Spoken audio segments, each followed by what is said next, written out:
Hello, welcome to Elite Literary Book Group.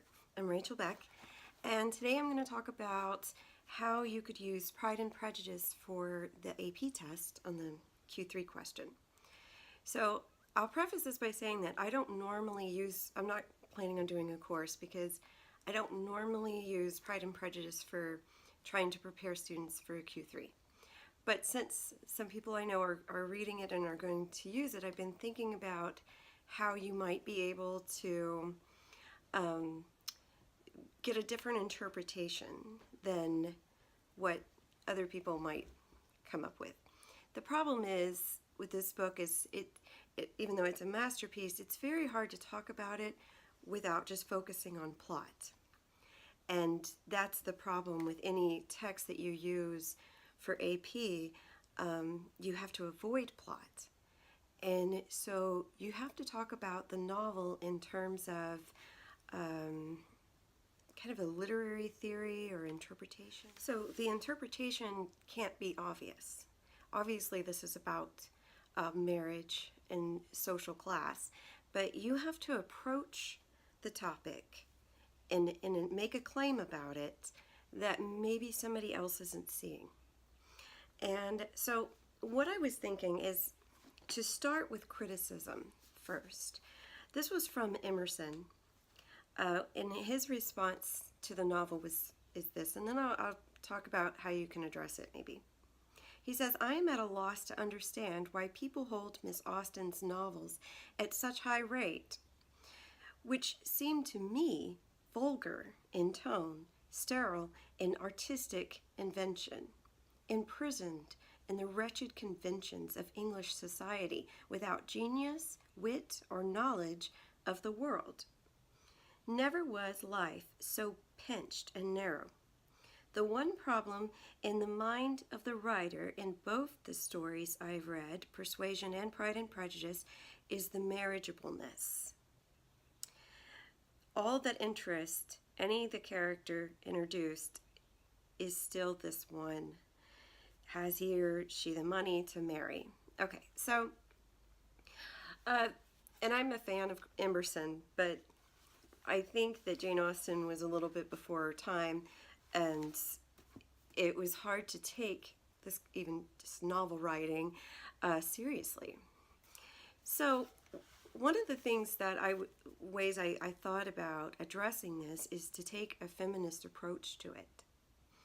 If you look at any of my other courses on The Great Gatsby or Their Eyes Are Watching God, I talk about feminism, but I mostly focus on not so much the equality, but the identity that seems to be in terms of like a patriarchal society, what we expect women to do or not do. So when Virginia Woolf wrote A Room of One's Own, she had to address the issue of why there was not more women writers.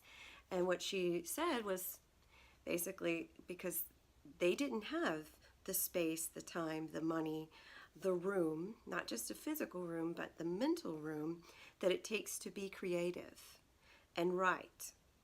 But another point that Virginia Woolf makes, is that novels can be just as interesting when they are about our daily lives. They don't always have to be this kind of romanticized political or romance where there's fighting and there's war and things that would mostly interest men. In fact, Mrs. Dalloway, which I think I'll do a course, not very many people understand that book when they first read it. It took me a lot of years to finally get it. But it's about just one day of a woman's life.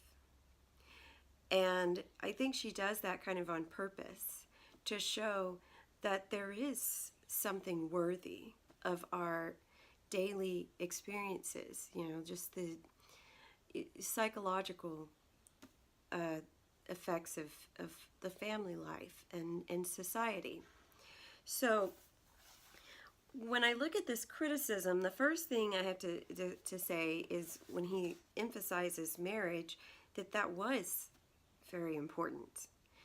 There was no other way for people to move up in society except to marry well. And so for, a young woman like Jane Austen, who didn't end up marrying and basically was left at the mercy of her family her entire life, and it's not just for her, it's like the entire family depends on you getting married and hopefully marrying well enough so you can support the ones who don't get married or can't take care of themselves later on. The society was built on this. And so it would have been, and these books were also, unlike a lot of other classics, they were well received. People enjoyed reading them, probably because they related to them. One thing that it is, though, and it's not likely that a wealthy woman, that a poor woman would marry into a rich family. That is kind of a Cinderella ideal. But nonetheless, she brings that kind of hope to changing society and making them consider, well, what about love? What about character? And character is another thing I'm going to get into in this, because there's another way to kind of look at the novel in terms of character. He says, never was life so pinched and narrow. Okay, this is all she had to experience. And most of the readers, that's all they have too. And yet there's so much life just between this community and families, and you have intricate characters and you have simple characters, and that's one way to kind of look at the way people.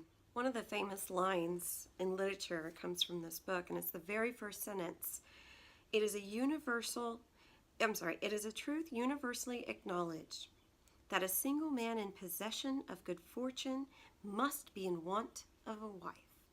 If you've watched Bridget Jones, and watch the first one, you see the allusions to Pride and Prejudice. There's Mr. Darcy. And that's one of the first things that she says. And this is, she goes on to say, this truth is so well fixed in the minds of surrounding families that he is considered as the rightful property of someone or other of their daughters. So you could see how annoying this would be. Well, I guess it would be great for guys who had a lot of property because they had a lot of options. But to be looked at as, like the mother always just 5,000 pounds a year or whatever it is that excites her, we can't really blame her when we look at what is it that she really wants in this book. She has the, I guess in this case, misfortune of having 5 daughters. And to be poor and have 5 daughters, and if he had a son, then the inheritance would be the son's and not the cousin, the distant cousin. That's Mr. Collins. That's who the property is entailed to. And so you can see just by the situation that the family has, the financial situation, that this would have been a major problem for people. And all you could really hope for is that your daughter would marry well into a family, but you had to come up with a dowry for that in the first place. So first of all, there's the problem of not having anything to offer. This is before, women ended up dating rich men because of their looks or whatever. In society, it wasn't acceptable. So what she's doing is kind of a novel idea, really, is to have a guy make a decision based on a woman's character and intellect and those things that she has Elizabeth Bennet possess. So that brings me into the kind of discussion that you might be able to have with characters, and that's talking about character in terms of intricate and simple. Simple characters don't really question. They don't really question their society. If it's supposed to be that way, then it's supposed to be that way. On the other hand, intricate people tend to question everything. They will end up having probably the dark night of the soul. They will question their religious beliefs, their political beliefs, and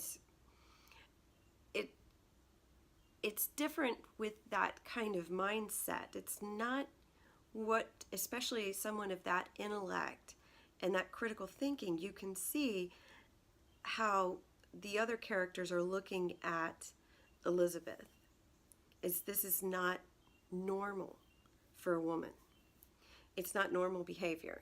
I think that Jane Austen was probably more like Elizabeth, because obviously, even though Emerson said it was without wit, it's a very witty book. I don't see how the tone could be vulgar unless being ironic is being vulgar. And that's one of the things that you would want to bring up in your introduction, would be something also literary about the tone, the ironic tone.